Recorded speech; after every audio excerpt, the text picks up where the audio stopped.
President Trump and Canadian Prime Minister Mark Carney are expected to hold talks in the coming days focused on tariffs. That's according to a Canadian trade official, and it follows the president hitting. The numbers are brutal. $100 billion in cross-border trade vanished. Canada just cut off U.S. manufacturers in a stunning retaliatory pivot that's shaking the industrial foundations of North America. This isn't a bluff. It's the result of a full-scale trade rupture triggered by one aggressive decision out of Washington, a 35% tariff on Canadian steel and aluminum. But Prime Minister Mark Carney didn't flinch. Within hours, his government launched a multi-continent counteroffensive, locking U.S. manufacturers out of key Canadian exports, steel, aluminum, lumber, even EV components, and redirecting them to Europe, Asia, and the Gulf. What's unfolding now isn't just trade realignment. It's a declaration of economic independence. Canada's re-engineering its export arteries, rerouting raw materials, and reshaping industrial alliances. And this is only the beginning. Hit that like button, subscribe, and keep watching, because what happens next could alter the future of North American manufacturing forever. The war didn't start with tanks. It started with tariffs. On August 1st, the U.S. government slapped a brutal 35% tariff on all Canadian steel and aluminum. No exemptions, no negotiations. It was pitched to the American public as a bold move to protect national security and bring manufacturing home. But behind closed doors, this was a blunt force tactic, one aimed squarely at Canada's economic arteries. Washington expected panic. It got a precision strike instead. Mark Carney unleashes the Carney Doctrine. Prime Minister Mark Carney emerged not with concessions, but with a doctrine. No country should be beholden to one buyer, not even the United States. That single line set off a cascade of retaliatory actions that no one in Washington saw coming.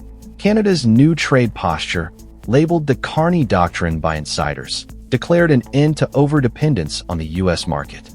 Over $100 billion worth of Canadian exports were put on the chopping block: steel, aluminum, lumber, EV components, and more. The message? If you weaponize trade, we'll weaponize market access. Steel, the EU steps in. The first domino to fall was steel. Within 48 hours of the U.S. tariff, Ottawa rerouted steel contracts to Europe. Thanks to the Canada-EU Comprehensive Economic and Trade Agreement, CETA, Canadian steel producers gained immediate entry to European markets, tariff-free. But Carney didn't stop there. He invoked CBAM, Europe's new carbon border tax. Canadian steel, produced using clean hydroelectricity, passed CBAM's carbon intensity tests with flying colors. In contrast, U.S. steel, mostly coal-fired, faces penalties. To sweeten the deal, Export Development Canada, EDC, announced $3.5 billion in financing to European buyers who signed long-term contracts with Canadian mills. German, Dutch, and French manufacturers jumped at the offer. In less than a week, the U.S. lost $18 billion in steel imports from Canada. And the ripple effect was immediate. American carmakers and defense contractors began scrambling for alternatives.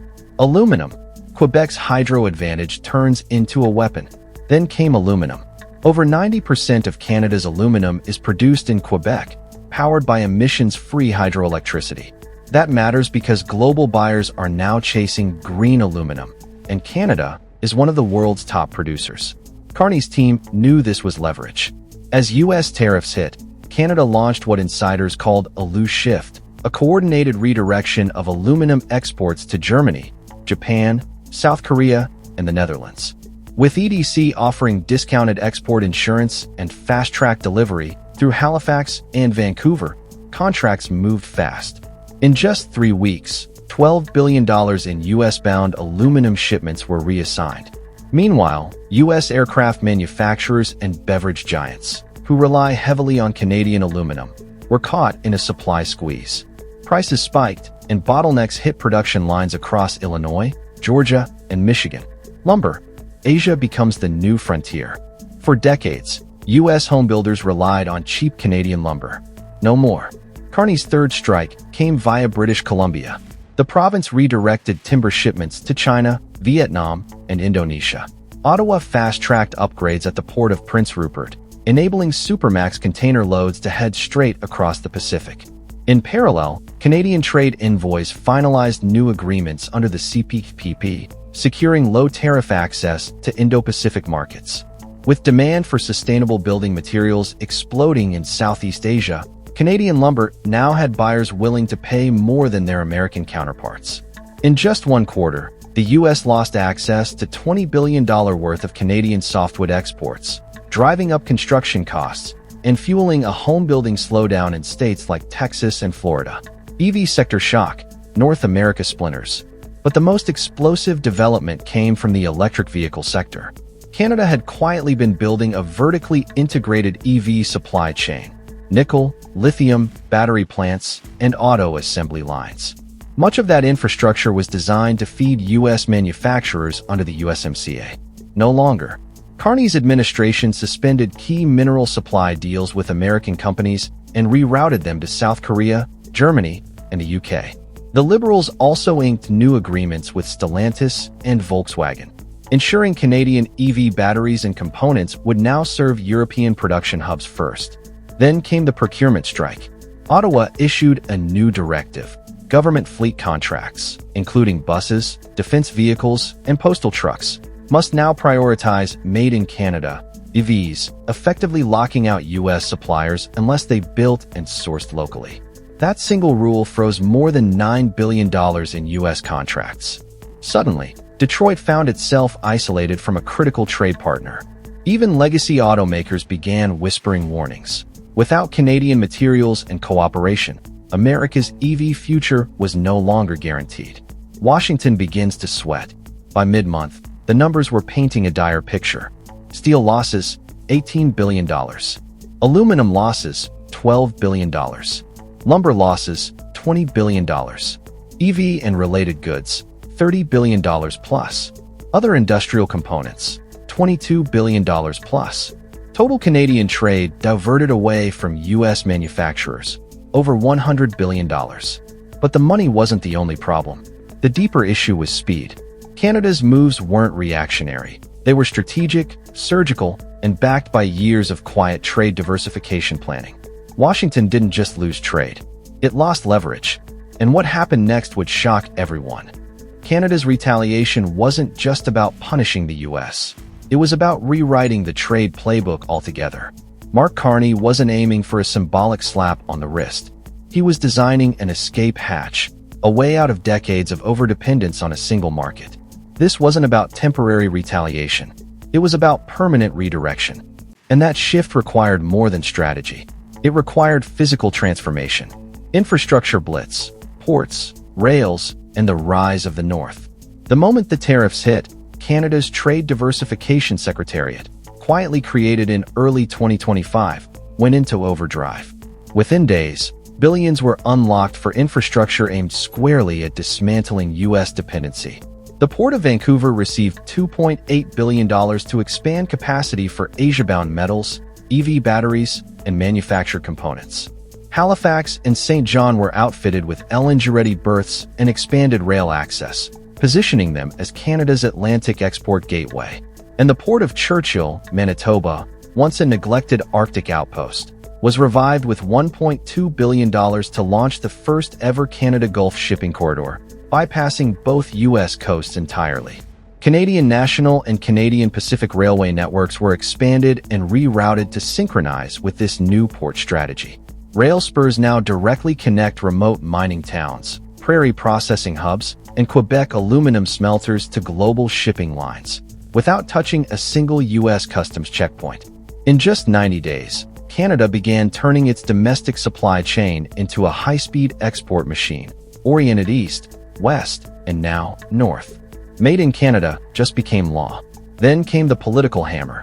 Parliament passed the Canadian Industrial Sovereignty Act, a sweeping procurement overhaul that forced all federal and provincial contracts to prioritize Canadian-made goods, even at higher costs. No more lowest bidder wins from abroad.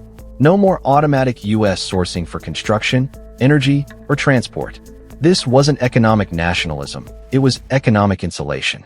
To support the shift, Ottawa pumped $5 billion more into the Strategic Innovation Fund, helping manufacturers retool for non-U.S. markets and shift labor to trade-compliant production lines.